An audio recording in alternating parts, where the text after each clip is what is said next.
Marcelo, ¿cuáles son los vestigios más antiguos que se tienen desde el punto de vista de la arqueología como los primeros o los más cercanos a los primeros habitantes del territorio de lo que hoy es Ecuador? En ese sentido, me es inevitable citar el trabajo de un investigador igual ecuatoriano, arqueólogo, se llama Estefano Serrano. Ajá. Él se ha dedicado bastantes años en profundizar justamente estos temas, pero él lo hace vinculado con el estudio de las herramientas de piedra, Ujú. porque cuando se habla de los primeros pobladores de, en este caso, las cercanías a Quito, lo que hoy conocemos como Quito, es inevitable hablar de herramientas que en ese tiempo se encuentran en el ambiente. Entonces, por ello las herramientas de piedra son los principales como que vestigios materiales que nos permiten tener un acercamiento. Él hizo excavaciones hace poco, de hecho hace unos 4 meses, si no me equivoco, en el Valle de los Chillos, específicamente en el sitio arqueológico que él lo denominó como Santa Rosa. Ujú. Él, gracias al sitio en el que realizó las excavaciones, no solamente realizó el análisis de varios elementos de herramientas líticas, sino también lo acompañó con estudios estratigráficos, que estos estudios estratigráficos son el estudio del suelo. Ujú. Entonces nosotros, los arqueólogos, ¿cómo estudiamos el suelo? Es por cómo se va sobreponiendo las capas de suelo y que se acompañan en este caso por elementos o impactos que ha tenido este medio ambiente.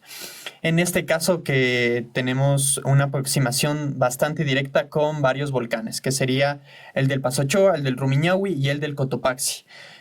Alrededor de hace 11.000 años se da la gran erupción del volcán Cotopaxi, que muchas veces lo denominan como el gran lar del volcán Cotopaxi, Mm. porque toda la geografía que está acompañando el Valle de los Chillos, al menos de manera hidrológica, en el sentido de manera de los ríos, vienen desde el volcán Cotopaxi. Por eso siempre ha sido como que una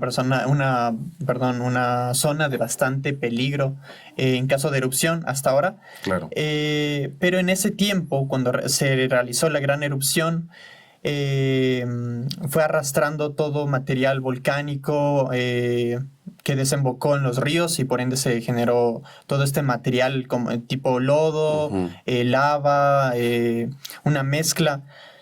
Pero que esto nos permite entender a nosotros como arqueólogos el paso del tiempo y poder más que nada tener una cronología más específica. Ujú. Él encontró estas herramientas que me estoy refiriendo debajo de este lar. Y de hecho, de manera arqueológica, este sería uno, o es por ahora, el hallazgo más antiguo que se ha encontrado de toda la zona de Quito. Estoy acompañado hoy por el rostro de una nueva generación de arqueólogos ecuatorianos, el joven Marcelo Burbano, a quien me recomendaron muy encarecidamente algunos amigos antropólogos y otros arqueólogos, y por esa razón me acompaña, porque a mí me gusta mucho escuchar el criterio de los jóvenes, de aquellos que están investigando nuestro pasado con elementos de la modernidad. Y Marcelo, te doy la cordial bienvenida a Ecuador Explorer, el canal donde exploramos Ecuador a partir de la voz de los protagonistas. ¿Y qué mejor protagonista que un arqueólogo para conocer nuestro pasado?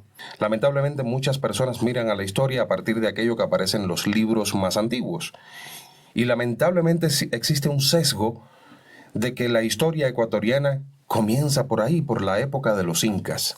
Y eso es extremadamente reciente. Cuando lo miras en la escala de tiempo es súper reciente, unos 500 años aproximadamente. Pero hay mucha más historia. ¿Cómo ustedes, los arqueólogos, logran determinar que entre un montón de rocas que hay dentro de la Tierra, hay una que estuvo en las manos de un hombre o de una mujer hace 13.000 años? ¿Cómo lo logran? En ese sentido, yo también tuve la suerte y la coincidencia de que yo hice mi tesis de licenciatura con el estudio de herramientas de piedra. En este caso yo hice una comparación entre dos culturas de la costa. Entonces, como yo aprendí, o como más que nada en la disciplina arqueológica se entiende, es ciertas características y ya uno va entendiendo obviamente con la práctica ciertos minerales o ciertos tipos de piedra en específico que más frecuentan dependiendo la región del Ecuador. En primer momento, lo que más hace obvio son estas herramientas que nosotros las denominamos como lascas. Entonces parecen unas cuchillas pequeñas o se asemejan tal vez muchas veces a la punta de un cuchillo o las clásicas puntas de lanza que a lo mejor vemos en cualquier parte. Y un mito que sí hay que desmentir es que no siempre encontramos una punta perfecta. De hecho, de donde más tenemos muchas veces información son de lascas que están incompletas, pero que cada lasca tiene expresiones de huellas de uso. Nosotros les decimos, estas huellas de uso son estos marcadores que muchas veces a lo mejor los antiguos pobladores han intentado perfilar la roca para que tenga un filo vivo. O han intentado darle una forma dependiendo del tipo de uso que le van a dar. Algunas eran únicamente para ser perforadores, por ejemplo, de pieles. Otros eran específicamente para quitar el resto de comida de los huesos, para a lo mejor luego trabajar el hueso, o simplemente para que sea de caza. Entonces, en sí, lo más importante en que nosotros nos enfocamos es en esta distribución de lascas que ya nos encontramos en el terreno. Como te digo, está acompañada de pequeños golpes que se hacen con otras rocas para darle este filo vivo, pero estos no suelen estar aisladas. Muchas veces cuando encuentras una, a lo mejor va a estar acompañada de muchas otras porque se da un tipo de explicación en el tipo de espacio que se está habitando. Entonces, siempre lo mejor que se puede hacer es hacer tal vez una muestra comparativa.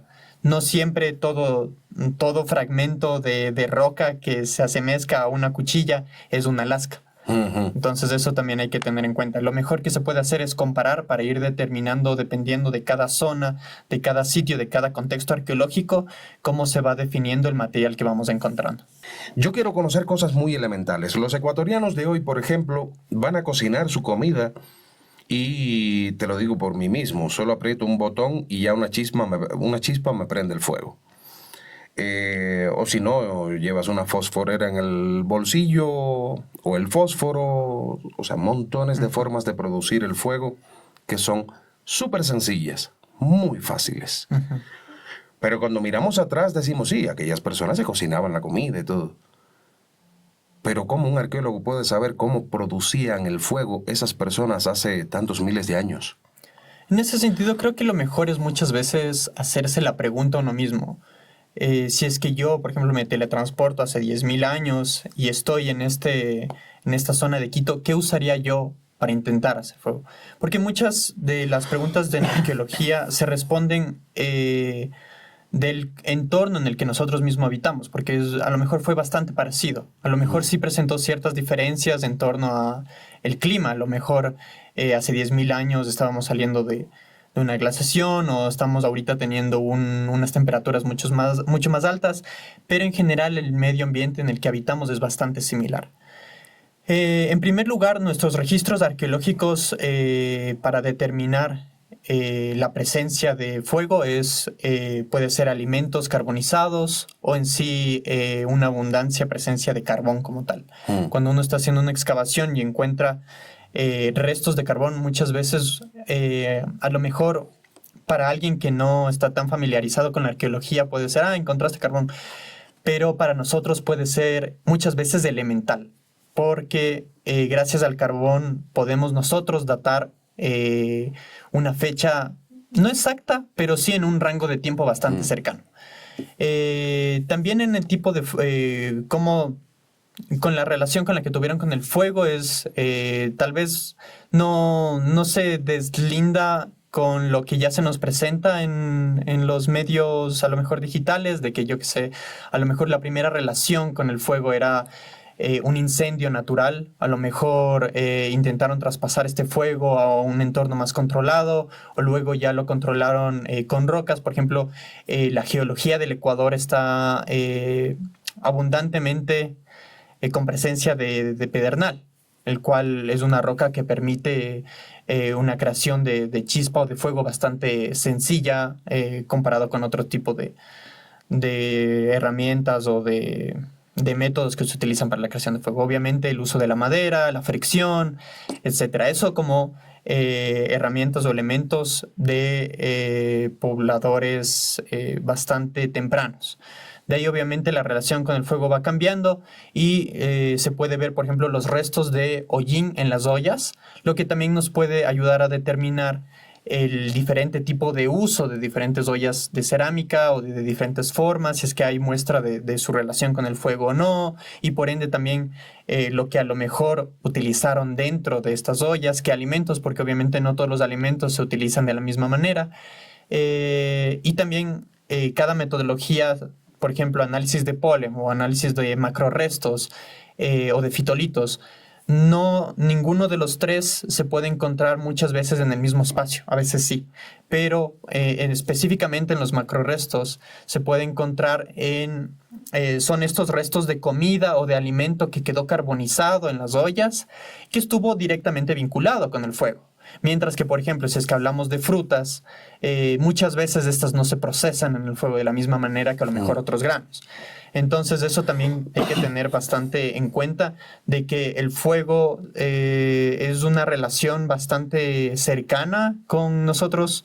También no solamente considero distanciarnos con ellos, sino con nosotros mismos. Hasta ahora el fuego, o por ejemplo tú vas a una comunidad y muchas veces la cocina o el hogar o donde está el horno es donde está el centro de la familia. Entonces hay que entender también estas relaciones del cómo nosotros nos sentimos ahorita con el fuego, qué representa en nuestra familia y cómo eso podemos entenderlo para que nos ayude a comprender mejor el pasado. Evidencia clara de que, por ejemplo, ellos producían el fuego, digamos, por fricción con madera o con el uso de rocas para sacar las chispas, evidencia clara de eso no existe, ¿no? Existe un ámbito, un entorno que te da tal vez una idea de cómo pudieron hacerlo. Sí, exactamente. A lo mejor podemos encontrar campamentos, por así decirlo, de los primeros pobladores, donde a lo mejor había una zona con restos de hollín o restos de material carbonizado que nos da a entender que ese era el centro o ese era el campamento donde se utilizó el fuego. Pero ya específicamente podemos decir, estas dos rocas que tenemos aquí en este contexto arqueológico son las que prendieron esta hoguera, es más difícil. Igual Claro. con el tema de fricción, porque ya nosotros cuando ya damos con un contexto arqueológico, normalmente ya tenemos un contexto arqueológico un poco más complejo. Por ejemplo, investigaciones que se hicieron por Emilio Estrada en los abrigos rocosos de Muyunmica. Él encontró mucho, en los abrigos rocosos, mucho material de estas herramientas de piedra que te decía anteriormente, y acompañadas también a lo mejor de pequeñas hogueras o campamentos. Pero más allá de decir, esta fue como que la primera o el primer lugar donde se realizó, o este sitio en específicamente, aquí se creó el fuego, también es complicado, difícil. Claro. Hoy estamos conversando de qué había antes de Ecuador. Cuando decimos antes de Ecuador, nos ceñimos, por supuesto, al hecho de la aparición de Ecuador como Estado, del nombre como país, porque en esos tiempos no existían fronteras. No existían territorios demarcados como Ecuador, como Colombia, como Perú, no existía nada de eso. Y eran comunidades que florecían con determinados nombres que en la actualidad se le dan.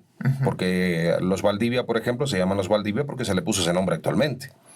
En fin, múltiples otras culturas. Este tema del fuego es súper interesante porque realmente el fuego ha estado acompañando al ser humano durante miles de años. Y yo también, a partir de lo que he leído, llego a una conclusión que me parece lo más lógico. El fuego muy probablemente haya surgido o hayan descubierto el uso del fuego a partir de un accidente. Un trueno que cayó, un relámpago que cayó y generó un incendio y se dieron cuenta de que quemaba y había algún alimento dentro de ese de fuego. Lo probaron después y dijeron, caramba, qué rico, a cocinar. Sí. Ahora, también hoy los ecuatorianos visten con montones de tipos de ropa, tanto que forman parte de su cultura, y tenemos a las comunidades indígenas que visten aún con sus ropajes, con su vestimenta, pero también con ropa de la que llamamos occidental, como ahorita, estás con una camisa, una chaqueta, en fin. Pero, ¿cómo reconstruimos la vestimenta de esas personas del antiguo Ecuador o del antes de Ecuador a partir de la arqueología? Solemos ver imágenes, pero esas imágenes nacen, muchas de ellas, y ahora con la inteligencia artificial, hemos visto a indígenas de hace supuestamente unos 1000 años en videos creados con inteligencia artificial en carretas, cuando no se tienen ni siquiera vestigios del uso de la rueda en América. Entonces, vamos a ver, que no se tergiverse la historia. ¿Cómo se vestían esas personas de hace miles de años? Por ejemplo, en los Andes, en las cercanías de Quito. En ese sentido, dar una respuesta tan precisa y tan específica en la arqueología a veces puede llegar a ser complejo. El por qué nosotros a lo mejor no hemos encontrado con un nivel de exactitud o de detalle prendas completas, por así decirlo, también se debe a nuestro medio ambiente. Donde es más famoso que a lo mejor se preserva mejor los contextos arqueológicos puede ser en los desiertos de Perú, por ejemplo, donde ahí la arqueología y los métodos de excavación cambian totalmente y por ende el cómo comprender el material que se ha encontrado es diferente, en el sentido de que ahí ellos sí tienen a lo mejor materiales de tela que subsisten al tiempo de mejor manera, porque están en un ambiente seco. Ahora, en Ecuador es diferente porque la mayoría de los sitios tienden a estar en contacto con la humedad, ya sea obviamente en nuestra costa ecuatoriana o ya sea en la Amazonía y también en la sierra misma. Por ejemplo, el Valle de los Chillos es bastante conocido por tener un suelo bastante húmedo. De hecho, antes, justo en las mismas excavaciones de Stefano Serrano, se determinó que antes era bastante pantanoso o tenía bastantes lagunas. Y eso nos da a entender también el por qué a lo mejor no hemos encontrado. Pero podemos tener acercamientos, obviamente, porque mi objetivo tampoco es venir aquí a que las preguntas terminen en más preguntas. No, pero genial que terminen en más preguntas, así nos enredamos en un círculo completo, ¿no? Ahora me respondes esta. Sí, entonces para eso nosotros hemos utilizado primero obviamente las crónicas. Las crónicas obviamente hay que tomarlas con su cierto límite, dan información bastante valiosa, pero muchas de las crónicas fueron manipuladas o fueron una herramienta para vender cierta idea que no era. Entonces, obviamente, ahí también por ejemplo, Udo Overem, al realizar la investigación acerca de la cultura Quijos, que es del lado de, por ejemplo, lo que hoy es Papayacta, hoy es Baeza, hoy es Oyacachi, él caracteriza que utilizaban un tipo de telas o un tipo de vestidura que empezaban desde el hombro y terminaban a lo mejor hasta las rodillas, que son a lo mejor... como una bata. Ajá, bastante parecido a una bata, o tal vez un tipo de faldas, por así decirlo. También tenemos acercamientos con los mullos. Los mullos son estos elementos que se utilizaban para hacer telas antes, que son de cerámica o muchas veces son de lítica o de propio hueso. Mediante el peso de estos mullos se puede realizar diferentes estilos de tejido.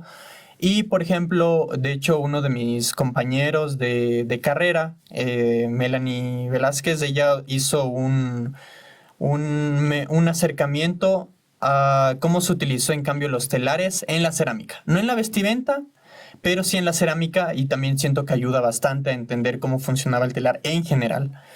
Y por medio de este estudio se pudo reconocer los patrones de tejido que quedaban rezagados al momento de hacer la cerámica. Entonces a lo mejor ellos ya hicieron la cerámica y en uno de los procesos utilizaron la tela a lo mejor para secar o a lo mejor para envolver, y estos tejidos quedaron en la cerámica, y ahora por medio de diferentes tipos de análisis de laboratorio, análisis físicos, se pudo identificar estos patrones y por ende saber qué tipo porque esto se puede acompañar también de lo que nosotros decimos arqueología experimental o arqueología también comunitaria. Es decir, cómo ahorita se hacen los telares qué ha prevalecido en el tiempo de nuestras prácticas ancestrales, y a lo mejor eso vincularlo con los registros arqueológicos, vincularlo con las crónicas y llegar a un acercamiento mucho más preciso. Ya de manera obviamente más directa, pero en contextos más especiales tendríamos lo del sitio de la Florida, que obviamente aquí tenemos ponchos como tal, por así decirlo, ponchos porque es como nosotros le hemos descrito, ponchos de concha spondylus, por así decirlo. Pero esos obviamente están en un contexto funerario y en un contexto de un estrato social que nos puede llegar a entender que es un poco más alto. Entonces, esto nos da una pista a lo mejor de cómo vestían, sí, pero no lo es todo porque obviamente solo las personas a lo mejor importantes o de cierta relevancia tenían este vestidura. Entonces, en este sentido, yo también les invito a que vayan también al Museo del Sitio de la Florida porque los elementos rescatados de ese sitio son bastante importantes y también pueden entender de mejor manera los ritos funerarios que nos acompañan hasta el día de hoy. Debajo de la concha spondylus había algo más. ¿Era qué? ¿Lana? ¿Qué era? O sea, en ese sentido, los elementos principales es, por ejemplo, no sé si es que ahorita has visto el material, la madera de ceibo. Esta madera de ceibo da un tipo de flor, por así decirlo, que también es tipo algodón. Y de hecho es bastante semejante al algodón. Claro. Este es uno de los elementos y también obviamente el tema de fibras más bien de origen animal, que sería el tema de, me invento, vicuñas o ya con los incas, llamas, ese tipo de herramientas eran sí, de elementos naturales eran los principales. ¿Y qué comían? Comían, es chistoso porque ahorita se ha hecho bastante famoso esto de los superfoods, que son todos estos alimentos que son granos o que son a lo mejor cereales, que han estado, lo gracioso de esto es que han estado en nuestra cultura años, o sea, me refiero a años desde a lo mejor, bueno, miles de años obviamente, pero o sea, prevaleció aún con la llegada de los españoles, con la colonia, y ha estado en nuestra dieta, es de lo que me refiero, en la fanesca, cuando hacemos sopa de quinoa, el amaranto, el mismo maíz. Son ingredientes que, o sea, no es para nadie extraño escuchar estas cosas. Entonces, son de estos mismos elementos los que se alimentaban aquí. Por ejemplo, en la costa se da, hay de hecho cerámicas que son en forma de calabaza, es porque se daba una calabaza específicamente pequeña. También Andrea Cuellar, al profundizar en el entendimiento de la cultura Quijos, ella también hace estudio de fitolitos, polen y macrorestos. Y entre este análisis ella también da con obviamente maíz y amaranto. Entonces, estos elementos que ya son parte de nuestra cultura, bastante, por ejemplo, tubérculos, lo que es melloco, todo eso es parte ya y fue parte de nuestras culturas siempre. Y también me es importante igual mencionar una investigación bastante determinante ahorita, la cual es del arqueólogo Juan Gijón. Él realizó un estudio de los corrales marinos recientemente, hace unos 5 meses, en las costas de Manabí, específicamente en Cabo Pasado. Son estructuras obviamente, en este caso son de piedra, son semicirculares. La característica de estas estructuras semicirculares es que la forma es en contra de la marea. Entonces rompen la ola cuando hay una alta marea. Llegan los animales con alta marea y cuando comienza a bajar la marea, todos estos animales, como pueden ser pulpos, peces, se comienzan a estancar. Y ahí es más fácil, obviamente, para cualquier persona ir a cazar. Entonces, respondiendo a qué también comían, aquí este ejemplo en concreto ayuda bastante a entender la relación, no solo alimenticia, sino también con el medio ambiente que los antiguos pobladores tenían, en este caso la costa, tenían con este ambiente acuático, esta relación con el agua. Entonces, por ello también me parece bastante importante el hecho de que estas estructuras tienen kilómetros, y kilómetros, cerca de más de 10 kilómetros, específicamente en Cabo Pasado son más de 10 kilómetros.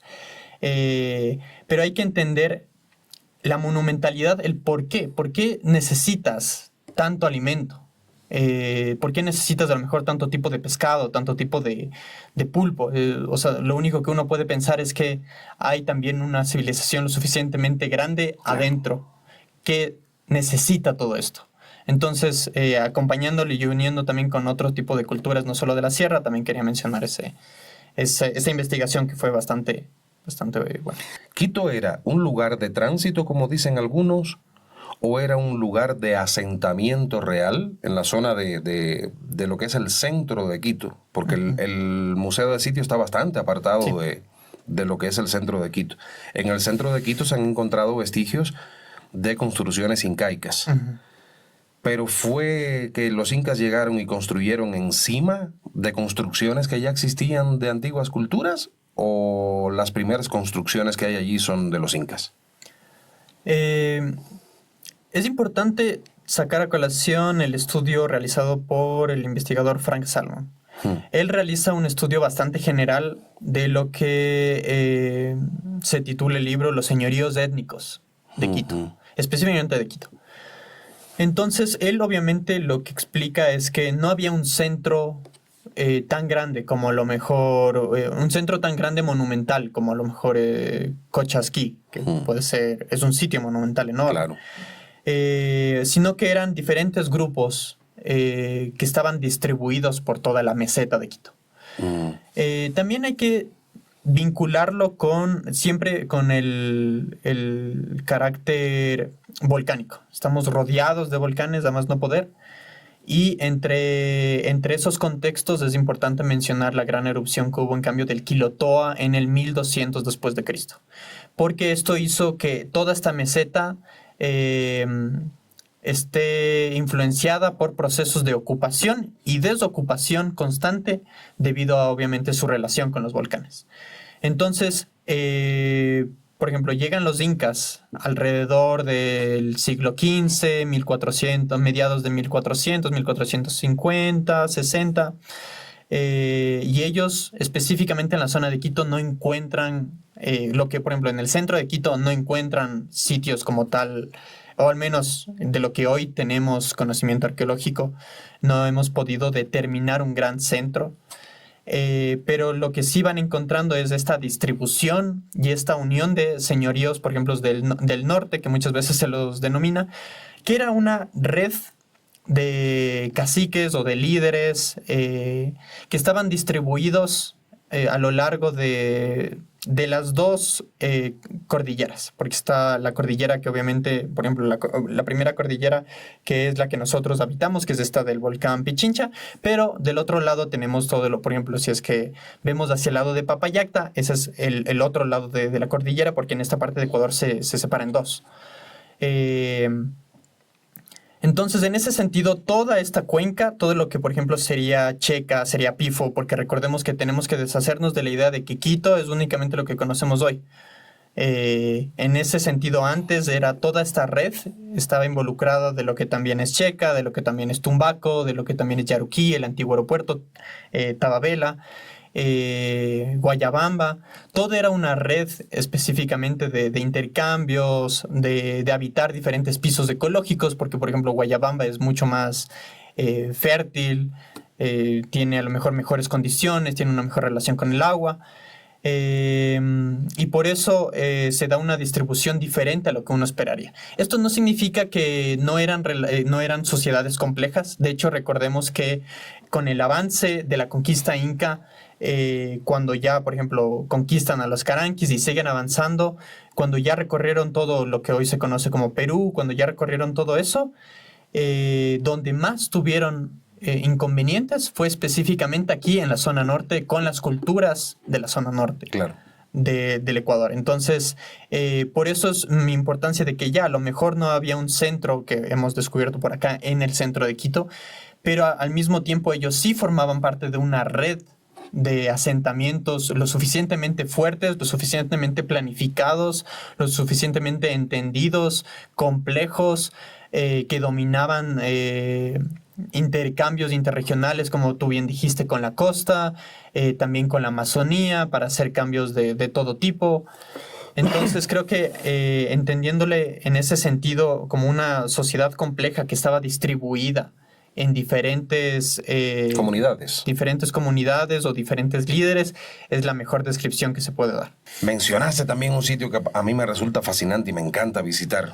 Por cierto, hace unos años que no voy, que son las pirámides de Cochasquí. Las pirámides de Cochasquí, aquellos que nos están viendo desde otra parte del mundo o del Ecuador, que no han tenido la posibilidad de visitar las pirámides de Cochasquí, estas no son pirámides como las de Egipto, son pirámides truncas y construidas, eso lo vamos a saber ahora, cómo fueron construidas, porque las pirámides de Egipto son de piedra, las pirámides, por ejemplo, de Teotihuacán son de piedras, y múltiples pirámides más que hay alrededor del mundo fueron construidas con piedras sólidas, con una forma que incluso termina siempre puntiaguda.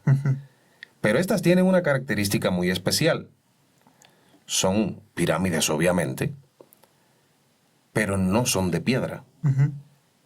Entonces uno se pregunta, ¿para qué se hicieron esas pirámides? ¿Qué objetivo tenían? Te lo pregunto. En ese sentido, para responderte a la pregunta, Cochasquí es un elemento arqueológico y arquitectónico monumental súper complejo, el cual, obviamente, debido a su monumentalidad, nos permite entender, igual para vincularlo con todo lo que hemos estado hablando, nos permite entender todas las sociedades complejas y todo lo que yo te decía de una administración bastante eficiente, bastante ordenada, bastante estructurada, que se ejemplifica en la construcción de estas pirámides. Quienes más han dedicado tiempo para estudiar esto son los investigadores de Stephen Athens, David Brown, Ryan Hechler, que debido a diferentes campañas arqueológicas, esos son los actuales, ¿no? Porque obviamente estuvo también investigadores como Max Zule, Udo Overem, igual hubo un equipo de alemanes, pero ahorita por ejemplo, lo más reciente, gracias porque hay un artículo de David Brown en la Academia de Historia que fue público, porque ellos publican boletines de artículos. Entre ellos, en el 2024, David Brown hace una explicación bastante detallada del tipo de trabajo que conllevó crear un sitio así y el por qué conlleva crear un sitio así, qué está pasando en ese momento, por qué necesitas una monumentalidad más grande, y también se une bastante con el hecho del encuentro con los incas y también por qué a los incas se les fue tan complicado dominar toda esta zona. Entonces siento que todo se relaciona. En primer lugar, ellos hacen una referencia al tipo de suelo que hay específicamente en Cochasquí. Yo por suerte he tenido la fortuna de poder excavar directamente con mis colegas arqueólogos en Cochasquí, y el suelo de Cochasquí es un suelo bastante denso, bastante compacto, es bastante duro. Y específicamente los muros con los que fueron construidos las pirámides de Cochasquí es de muros de Cangagua. Es cierto, no son de piedra, y se caracterizan por lo que tú muy bien dijiste. Son pirámides truncas, es decir, no tienen punta, y además están acompañadas de rampas. Y estas rampas son, en palabras de David Brown, son ridículamente largas. O sea, exacto. No hay una razón lógica. No hay una razón lógica por la que la harías. Entonces, estas pirámides no solo se encuentran en Cochasquí, sino también es importante entender que hay, por ejemplo, otro grupo de pirámides en Cayambe, otro grupo de pirámides en Zuleta. En la provincia de Imbabura igual hay un buen número. Y en sí se da un cambio entre el periodo de desarrollo regional e integración, que integración vendría a ser aproximadamente del 1000 después de Cristo. Entonces estamos hablando de periodos de integración bastante tempranos, específicamente el de Cochasquí. ¿El por qué? Justo Stephen Athens y David Brown, debido a diferentes análisis que ellos hacen, por ejemplo, ellos utilizaron vuelos de dron, un LiDAR, georradar, que permite saber con exactitud las dimensiones. Ellos hacen un cálculo en horas de trabajo y en número de hombres que se necesitaron para construir monumentalidades de este tipo. Ellos por suerte lo vinculan con las herramientas que se tenían a la mano en ese tiempo. Entonces se está hablando de que a lo mejor pudo abarcar una población de lo que ahora es Nayón. todo Nayón trabajando día y noche en construir en las pirámides. Entonces, si es que estás hablando de que necesitas tantas personas para construir, también tienes que poner en contexto de que necesitas un gran número de igual de personas que te ayuden a darles alimentación a estas personas. Él también pone en consideración el hecho de que en el registro ambiental no solamente esto está pasando después de la erupción o en conjunto con la erupción del Quilotoa, sino que al mismo tiempo se explica que se está pasando una de las mayores sequías de esta región. Entonces, por ejemplo, hay unas pirámides específicamente en Imbabura, las cuales tienen las mismas características, pero la diferencia es que estas pirámides están acompañadas de plantaciones o de terrazas para plantar, ya sea maíz, ya sea otro tipo de los alimentos que ya hemos mencionado, pero que estas, en cambio, las de Imbabura, están al lado de las pirámides. En Cochasquí, en cambio, lo que se tiene es unas estructuras de pirámides y entre medias también tienes terrazas, pero que no fueron, o de lo que se sabe, no fueron especialmente construidas de estas terrazas o estos aplanamientos para cultivo, sino para complementar la complejidad, por así decir, del sitio. Él hace también un vínculo con el agua. Entonces, obviamente, estamos hablando de sequías, estamos hablando de conseguir alimento. Se asume directamente que su vínculo con el agua y su relación con el agua va a llegar a ser muy profundo. Estamos en Cochasquí, a las faldas del antiguo volcán Mojanda. ¿Y qué encontramos ahorita en el Mojanda? Lagunas de diferente tipo. Y lo curioso es que él hace una aproximación, por así decirlo, geográfica de hacia dónde están apuntando estas presuntas rampas de cada pirámide, y la mayoría apuntan directamente a los lagos como tal. Entonces, esto nos quiere decir que hubo una planificación previa a la construcción de las pirámides que conllevó igual cierto grupo de complejidad social. Hubo otro grupo, en cambio, otra fase del periodo de construcción de las pirámides que igual conlleva su proceso de un gran número de personas, así, etcétera. Entonces, en ese sentido, es importante igual mencionar el vínculo que se tiene con el agua en los medios ambientes, que muchos de estos sitios siempre se vinculan con el medio natural en el que se están construyendo, porque de hecho las pirámides de Cochasquí, algunas de ellas se aprovecha la propia nivelación, la propia pendiente de la montaña, para sobre esta que sea trabajada los diferentes tipos de monumentalidades que se han encontrado. Ahora, pero las rampas están apuntando a las lagunas, ¿dices? Sí, específicamente en el artículo que él presenta estas alineaciones donde, por medio de líneas rectas, por así decirlo, porque si no estoy mal, existen 3 lagunas. Pero están lejos. Sí, claro. Es que eso también siento que ayuda a comprender la complejidad de estas sociedades. Claro, la complejidad. De hecho, desde Cochasquí no ves las lagunas de Mojanda. No se ven. Se ve máximo la boca del cráter, o de lo que fue el cráter. Pero entonces, ¿para qué hacer esas pirámides? Estas pirámides obviamente fueron construidas no por fines habitacionales. Existe una pirámide que está expuesta, que cualquier visitante puede ir a ver, y tiene diferentes canales acompañado de huecos, a lo mejor de poste, que se da a entender que estuvieran cubiertas. Y además además de estos canales que se encuentran, Ryan Hechler pudo encontrar también restos de llamas en uno de los finales de estas. O sea, se hacían rituales ahí. Entonces, José Echeverría y Francisco Valdés, que son arqueólogos ecuatorianos, que han acompañado también estas investigaciones. Francisco Valdés, de hecho, hace una aproximación y dice justo lo que tú llegas a decir. Entonces, debe ser ceremonial. Udo Oberem también ya realizó ciertas descripciones de cómo era la parte de arriba de las pirámides, y igual se encuentra con las mismas estructuras que te estoy diciendo, donde se habla también de de que fue específicamente ceremonial, de que se realizaban diferentes ritos, y lo que hace en cambio la conclusión a la que llega David Brown es que a lo mejor estos ritos, vinculado con el ambiente de sequía que se estaba viviendo en ese tiempo y vinculado en dónde está posicionado las pirámides con su proximidad de Mojanda, a lo mejor, y su principal importancia que motivó y que hizo y que justificó el agrupamiento de tantas personas para ejecutar una arquitectura de ese tamaño, era porque todos mantenían un interés en común, un interés, puede ser en este caso alimenticio, para poder abastecer a un número grande de personas, etcétera. O sea, tienen un vínculo más con las divinidades o algo así.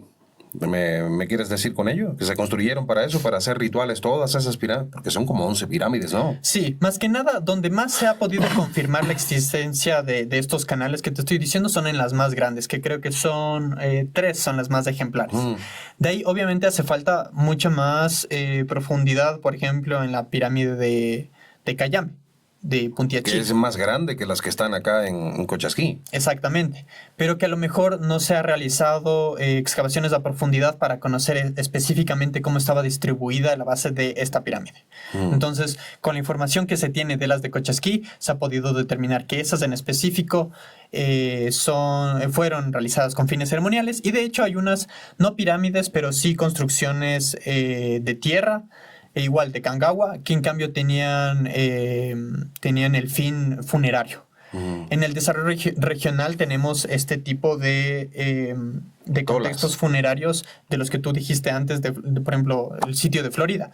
Están excavadas para colocar al muerto 14 metros, exacto, 14 metros, 10 metros a profundidad, mientras que aquí es irónico, porque aquí es como que se da un poco de vuelta al tipo de prácticas que se hace, y en cambio aquí tenemos tipo de construcciones superficiales, igual el Kangawa, pero donde también se encuentran ritos funerarios de diferente tipo. Sí, es interesantísimo. A mí me encanta ese sitio y yo nunca le he encontrado explicación. Y leo lo que dicen unos, lo que dicen otros, y me quedo siempre con dudas. Porque realmente fue un montón de gente trabajando para hacer eso. Sí. Y un montón de pirámides. Pero además pirámides muy similares a las que, como tú bien lo decías, se presentan en otros sitios. Ahora, en una de estas pirámides se encontraron cientos de cabezas humanas. O sea que se practicaba allí el sacrificio. Vincularlo directamente con sacrificio es difícil, no porque no exista este sitio. De hecho, hay fotos en las investigaciones que realizó Max Zule, hay fotos de las pirámides donde se consta de los cráneos. Es decir, no es un mito, no es algo falso, no es algo que simplemente algún chisme entre investigadores. Hay fotos que obviamente lo validan. Pero debido a que estos cráneos luego ya no se pudo tener acceso para que sean estudiados, sí quedó un poco en la ambigüedad de cuál era el objetivo, cómo estos cráneos, si llegaron ahí, fueron a lo mejor producto de la conquista inca cuando ya llegaron a Cochasquí, fueron a lo mejor producto de las sociedades pre-incas que en cambio estuvieron aquí y realizaban a lo mejor prácticas funerarias o prácticas de sacrificio masivo, por a lo mejor tomando datos que sí se saben, la sequía que te mencioné anteriormente. Claro. Quizá porque no sería el único caso. Tenemos, por ejemplo, un sacrificio masivo en niños en Perú, donde hay un investigador que se llama Richard Burger, que él, mediante un sitio en Perú, él encuentra sacrificio de niños y de llamas. Entonces, en cambio, en este contexto, él pudo entender el espacio, porque se estaba viviendo una época del niño súper intensa, lo que llevó a inundaciones, exceso de lluvia, etcétera.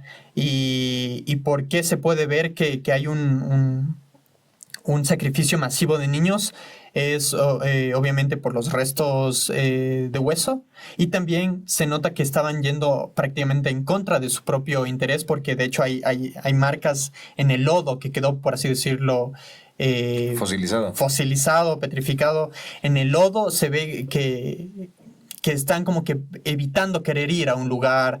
Entonces, no sería el primer sitio pre-inca arqueológico que se está hablando de sacrificios, pero por ahora lo único que se puede decir es, obviamente, si se encontraron los cráneos, era un gran número de cráneos, pero de ahí una interpretación directa no te podría dar.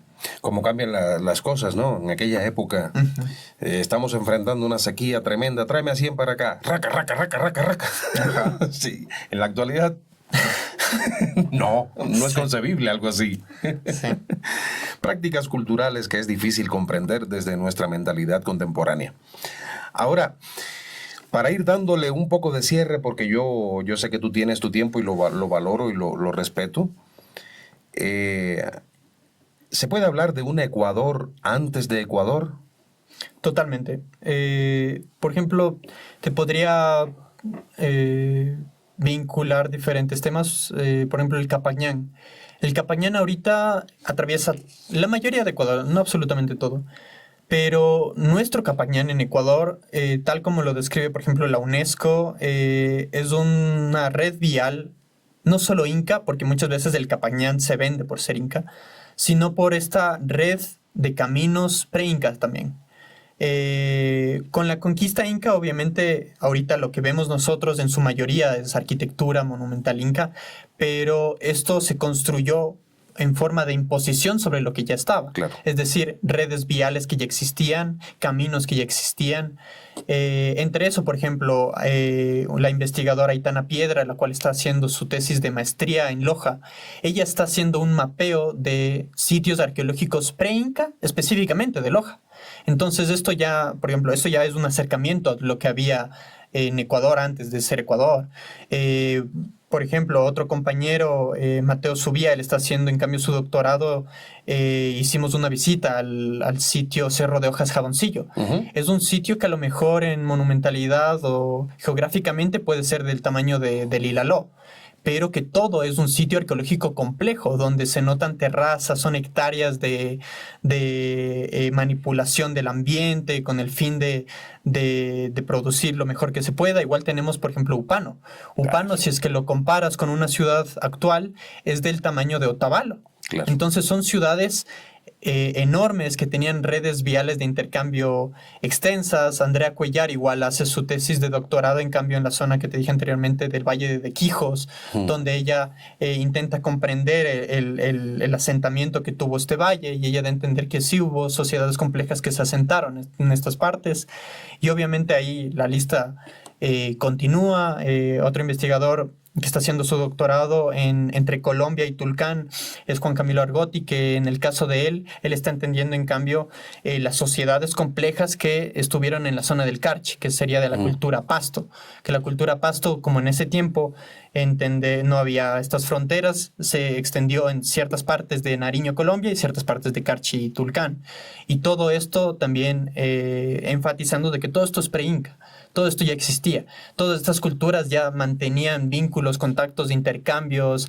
Hay que deshacerse igual de estas concepciones de las que se tiene de antiguas ciudades. No eran ciudades. Funcionaban totalmente diferente, con redes estructurales, dinámicas sociales, dinámicas de poder, completamente diferentes, que nosotros estamos en la búsqueda de entender a través de nuestro presente, con las personas que a lo mejor mantienen conocimientos ancestrales, por medio de cómo nosotros podemos contribuir a esta ciencia, y siempre intentando arraigarnos de diferentes herramientas. Lo que más me gusta, creo, de la arqueología es que siempre ocupamos una herramienta geológica, una herramienta geográfica, química, física, porque siento que el objetivo es intentar llegar a una verdad que no es absoluta, no es cerrada, es una contribución a lo que se quiere entender, pero está fundamentada en ciertas experiencias, así sea, no en experiencias que son reconocidas siempre por la academia, porque lo que ahorita se está practicando es una arqueología decolonial, y se está también dando más énfasis a este conocimiento ancestral que está fuera del conocimiento científico o fuera del conocimiento de la academia, pero que también debe ser rescatado, tomado en cuenta, ya que eso también nos lleva a la verdad. Uy, uy, uy, como viene esta nueva generación de arqueólogos. Tiembla, Florencio Delgado. Tiembla, ahí tienes a tu alumno. Florencio, mi hermano. Florencio Delgado es un prestigioso arqueólogo también ecuatoriano que he tenido aquí en mis podcasts. Te envío un fuerte abrazo, Florencio. Espero tenerte pronto por aquí. Llámame, sí. Y ahí tienes a tu alumno. Genial, genial. ¿Qué es Marcelo Burbano? ¿Qué es lo que más te ha apasionado de lo que has tú encontrado como arqueólogo? Creo que ya de manera más directa y vinculada con mi trabajo, yo estuve excavando en Colta, es el cantón Colta, está a unos 30 minutos de Riobamba y fue uno de los asentamientos más importantes en tema colonial. Cuando se está haciendo toda esta carrera por la conquista y por establecer una de las capitales de todo lo que sería estos virreinatos, Colta tiene un protagonismo súper importante. Claro. De hecho, estaba o sea, los registros históricos nos hablan de que estaba entre las 3 ciudades más importantes de toda esta zona, antes de lo que igual se conozca como Ecuador, etc. Pero todo este asentamiento fue afectado por el terremoto de 1797. Este terremoto causó un lodazal porque hay un río que pasa por ahí. Entonces este lodo se mezcló con el río. Se habla de que se abrió la tierra. Se habla de que a lo mejor se ha considerado de que este terremoto haya sido de 8 de magnitud o quién sabe un poco más, causando todos estos estragos, estos lodazales, y de hecho, de hecho una parte del Cerro Kushka se partió y todo esto es lo que terminó en la ciudad. Entonces, de manera técnica y arqueológica, esta estratigrafía de lodazal, este suelo de lodazal que ahorita yo excavo y encuentro encima del empedrado colonial, me ayuda a mí a que sea un marcador temporal. Y me ayudó bastante en conjunto con el investigador Fernando Mejía, ayudó bastante para que él también pueda entender mejor estos espacios. El hallazgo más importante después de haber dado este contexto fue que nosotros nos encontramos con las bases de lo que fue en ese tiempo la catedral de Colta. Entonces encontramos estos arcos de ladrillo donde este tipo de arquitectura se utilizaba anteriormente o era bastante común en arquitectura colonial para aguantar todo el peso de la construcción de arriba. Además de esto nosotros... ¿Eso lo encontraron ustedes? Sí. Ya fue intervenido antes, pero parece que no fue registrado. Entonces nosotros intentamos registrarlo de manera más precisa. Porque... Pero, discúlpame. Claro. ¿Encontraron los arcos? Sí. Pero los arcos están en su posición, o sea que más abajo están las paredes todavía enterradas. Sí, de hecho nosotros excavamos dentro de los arcos y dimos con la base de los arcos.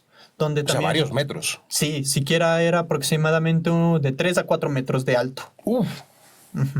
Entonces los suelos estaban también construidos con base de ladrillo, porque eso era clásico en el tipo de arquitectura colonial, bastante ladrillo, son unos ladrillos grandes, y obviamente también estas estructuras que son de piedra que ya van al lado de los arcos, que por ejemplo muchas veces fueron utilizados para colocar ahí cuerpos.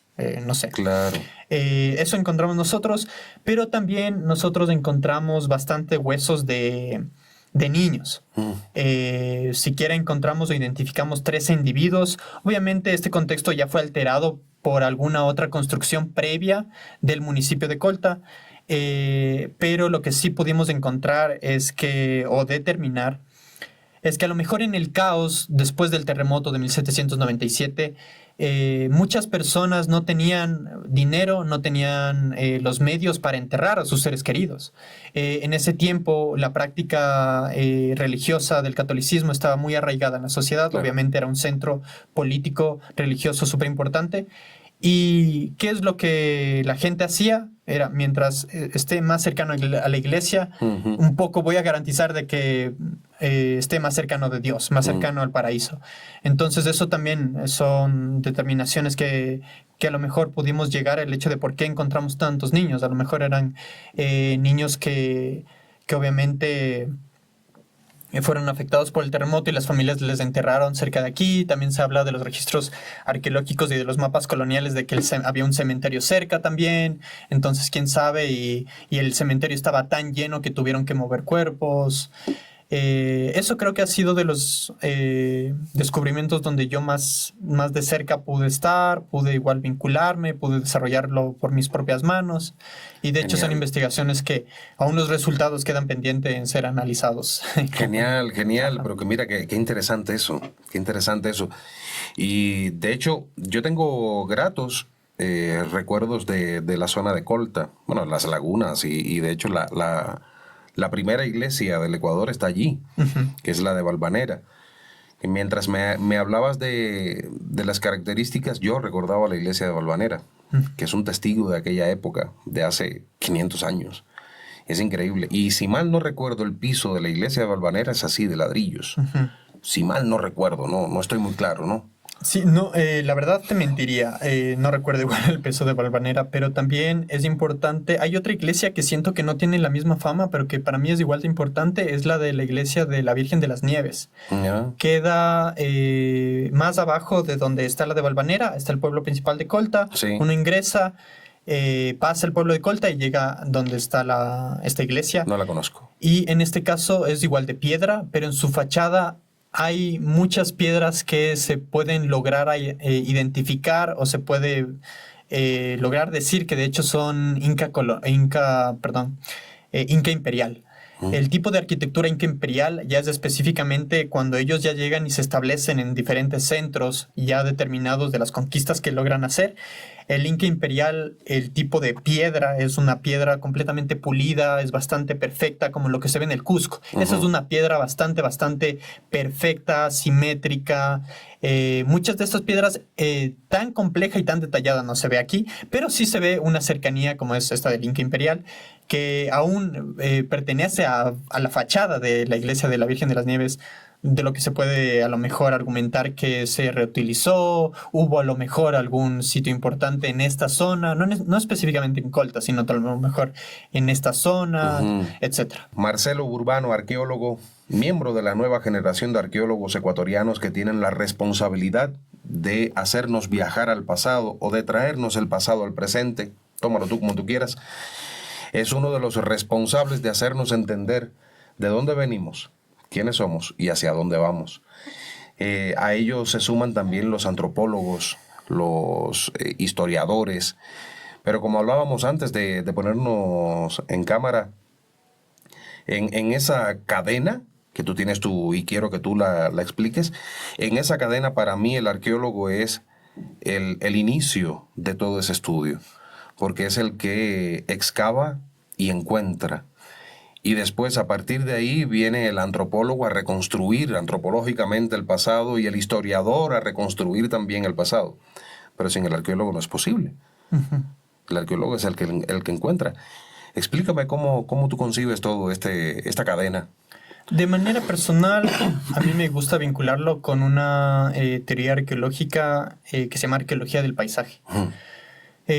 Nosotros, hay un investigador que se llama Tim Ingold. Él intenta explicar el paisaje, que es este ambiente que está constantemente cambiando. No tiene fronteras, no tiene un tiempo específico, pero se va determinando por las acciones que se están realizando en este paisaje.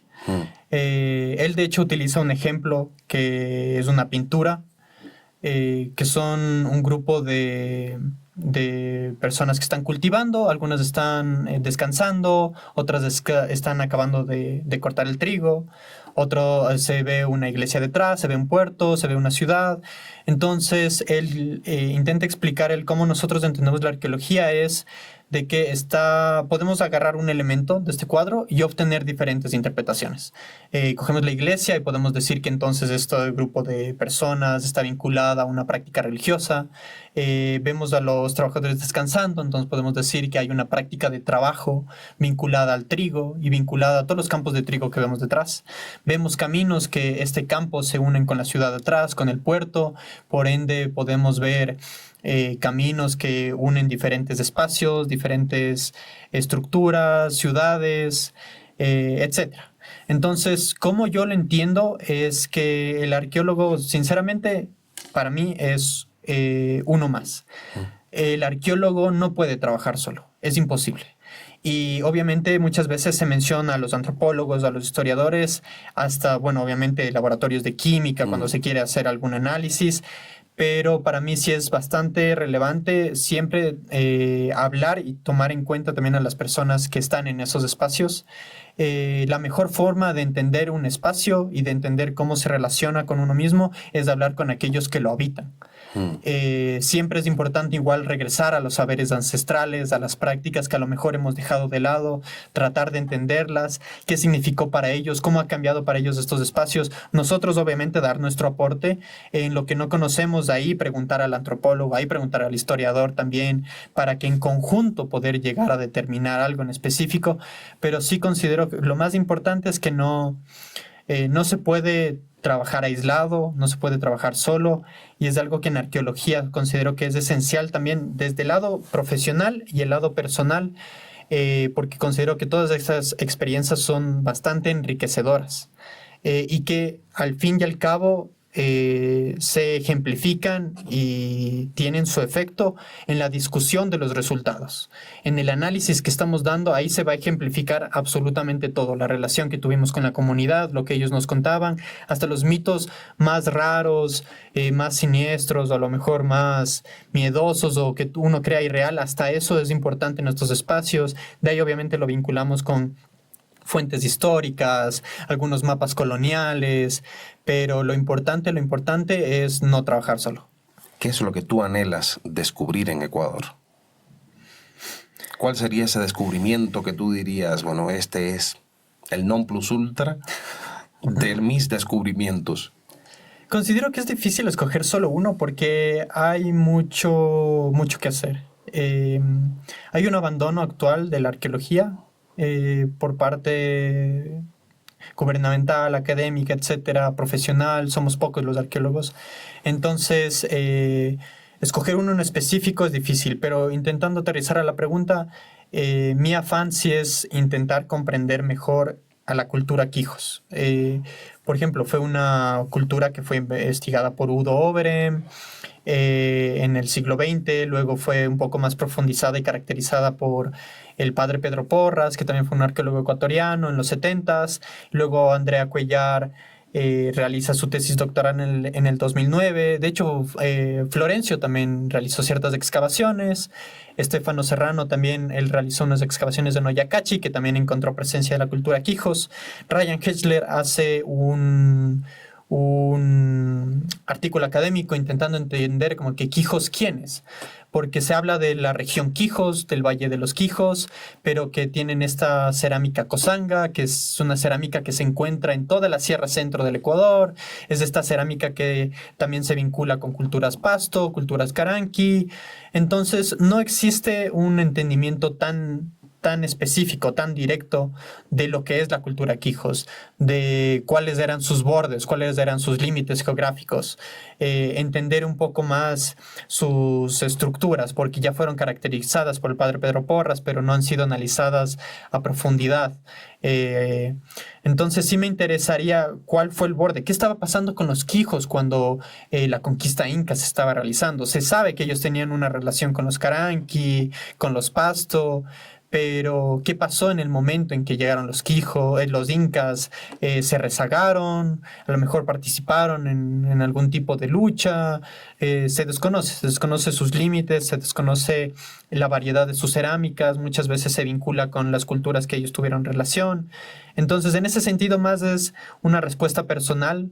Mi objetivo sería, obviamente, generar un proyecto entre varios arqueólogos que pueda llegar de nuevo a llegar a un trozo de esa verdad y que pueda hacer una contribución para las personas que luego quieran investigar a profundidad. Esta es la pregunta final de esta entrevista, porque ya te estoy invitando para próximamente hablar de temas específicos. Si ahora te elegimos como presidente del Ecuador, ¿cuál sería tu medida más importante, la medida más importante que tomarías? Ahora todos los ecuatorianos nos ponemos de acuerdo y votamos por Marcelo Burbano para presidente del Ecuador. ¿Qué tú harías para el beneficio de este país? Específicamente vinculado con lo que hemos hablado hoy, con la cultura y con la arqueología, considero que la mejor forma de reforzar nuestra cultura es generando un sentimiento de identidad y de apropiación sincero, o sea, fidedigno, responsable de lo que tenemos. Muchas veces a lo mejor uno ningunea nuestras prácticas, de donde venimos, nuestras raíces, pero creo que lo importante es darle un enfoque más educativo, más recreativo, a todas las culturas que a lo mejor han quedado olvidadas. Obviamente, fomentar también las prácticas arqueológicas con el fin de que sea más llamativo para una persona estudiar estas carreras y por ende también darle más herramientas a las personas, porque obviamente a lo mejor a alguien no se le ocurre estudiar arqueología porque piensa que no hay trabajo. Entonces considero que una forma de eso es dar herramientas en lo gubernamental. Si es que se refuerza lo gubernamental, por ende se puede asegurar que personas que estudian arqueología entran y contribuyen dentro del sector público. Si es que obviamente se alimenta los espacios y se trabaja en conjunto, esta vez hablando en temas grupales entre la academia, entre el gobierno, entre los investigadores, entre aquellos también que forman parte, generar proyectos que se interconecten entre sí para dar resultados reales, porque el conocimiento debe ser para todos. Si bien yo como arqueólogo tuve una preparación científica, yo siento que tengo la obligación de que los resultados de todas las investigaciones los pueda comprender desde un niño de 10 años hasta una persona de 40 años que sea ingeniero civil, que sea arquitecto. Todos debemos tener ese acceso libre a la cultura y más aún a nuestra propia identidad. Entonces sí siento que haría un refuerzo en ese sentido porque, como tú bien dijiste, y yo te lo dije anteriormente también, de que hay un abandono gubernamental bastante fuerte en lo arqueológico. Los gobiernos autónomos y descentralizados no tienen las herramientas, ellos tienen la responsabilidad, pero tampoco se les puede culpar del todo porque no tienen las herramientas ni hay los profesionales suficientes para que se hagan cargo de los sitios arqueológicos. Entonces, obviamente, deberían ser soluciones no individuales, no específicas, sino en conjunto y acompañadas de la propia ciudadanía, para que todo el conocimiento sea propio tanto por los investigadores como por los ciudadanos. Tienes mi voto. Tienes mi voto. Marcelo Burbano, arqueólogo. Hoy hemos hablado un poco, falta muchísimo por hablar sobre el tema, un poco de qué había antes de Ecuador. Y es interesante y muy importante que tengamos arqueólogos jóvenes con visiones nuevas, frescas y con esa chispa, ese dinamismo, ese interés para seguir descubriendo el pasado. Como bien decía hace un ratito, si no sabes de dónde vienes, no sabes quién eres, ni sabrás nunca a dónde vas. Eso es imprescindible. Marcelo, gracias. Te agradezco muchísimo la voluntad que has tenido de venir tan rápidamente a que grabemos y que le llevemos este contenido a la ciudadanía. Mi responsabilidad es esa. Yo soy un vínculo entre el pueblo y los profesionales profesionales y no, cualquier persona que tenga algo importante que aportarle a la sociedad, yo soy ese vínculo. A través de mí le llega ese conocimiento, esas ideas, a la inmensa mayoría de personas que ven el canal. Por eso te agradezco muchísimo que hayas estado aquí. Espero que próximamente te tengan nuevamente por acá para hablar de temas tan fascinantes. Desde aquí la invitación también para próximamente ver el podcast con una invitada también especial, que es Dayuma Guayasamín, que nos va a hablar de un descubrimiento interesantísimo ocurrido en el noroccidente de Quito. Con ella vamos a conversar en los próximos días. Y también con otras personas sorpresas para los próximos días en Ecuador Explorer. Un abrazo a todos. Recuerden, ya lo dijo Marcelo, yo también se los digo, hay que dedicarle esfuerzos, recursos al conocimiento del pasado. Los arqueólogos del Ecuador necesitan de la mirada de las autoridades. Si hay autoridades viendo este podcast, prestenle atención al gremio de los arqueólogos, ¿sí? Mucha atención, la necesitan. Un abrazo, ecuatorianos. Nos vemos pronto.